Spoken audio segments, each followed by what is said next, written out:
ప్రార్థన చేసుకుందాం.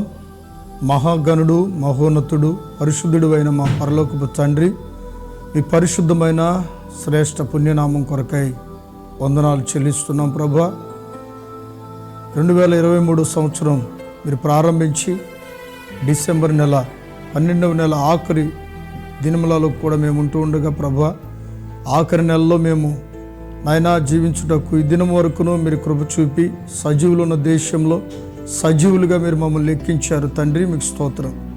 సమయంలో ప్రభా మీ పాదాలు చెంత ప్రార్థిస్తున్నామయ్యా. ఈ కృప చేతనే మమ్మల్ని సజీవులుగా నిలిపినందుకై వందనాలు చెల్లిస్తున్నాం. సర్వఘనత, మహిమ, ప్రభావాలు మీ నామానికి కలుగు చేసుకోనమని యేసయ్య పరిశుద్ధ నామాన ప్రార్థించి అడుగుచున్నాను తండ్రి, ఆమేన్. ప్రియమైన సహోదరి సహోదరులారా, మరి ఈ దినము మీ ఎదుటికి రావటానికి గల కారణం, ఈ యొక్క కార్యక్రమాన్ని వీక్షిస్తున్న మీ అందరికీ మన ప్రభువైన యేసుక్రీస్తు నామంలో హోసన్న మినిస్ట్రీస్ తరపున నా హృదయపూర్వకమైన వందనాలు తెలియపరుస్తూ ఉన్నాను. మరి యేసుక్రీస్తు ఈ లోకానికి 2000 సంవత్సరాల క్రితం మానవుడిగా ఆయన ఈ లోకానికి వచ్చారు. యెరూషలేం పట్టణంలో బెత్లెహేం అనేటువంటి ప్రాంతంలో ఆయన రక్షకుడిగా మనందరి నిమిత్తమై ఆయన జన్మించారు.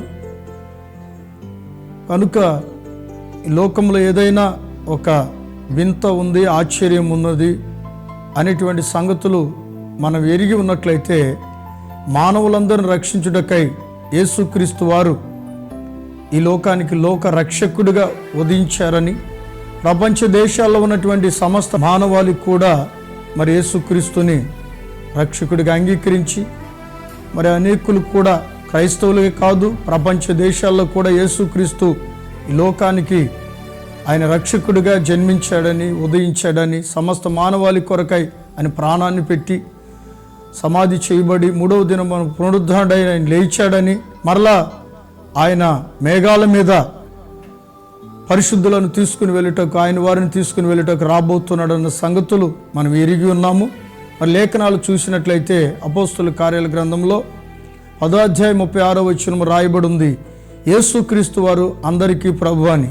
కనుక ప్రియులారా, మరి లేఖనాలు చెప్పబడినట్లుగా ప్రవచనం ఎత్తి యెషయా ప్రవచన గ్రంథంలో ఆయన లోకంలో ఉదయించి, లోకంలో జన్మించి, మరి ఆయన సమాధాన ప్రభువుగాను, సమాధాన కర్తగాను, సైన్యములకు అధిపతిగాను, రాజులకు రాజుగాను పుట్టబోచున్నాడనే సంగతి యెషయా ప్రవక్త ద్వారా ముందుగానే తెలియపరిచాడు దేవుడు.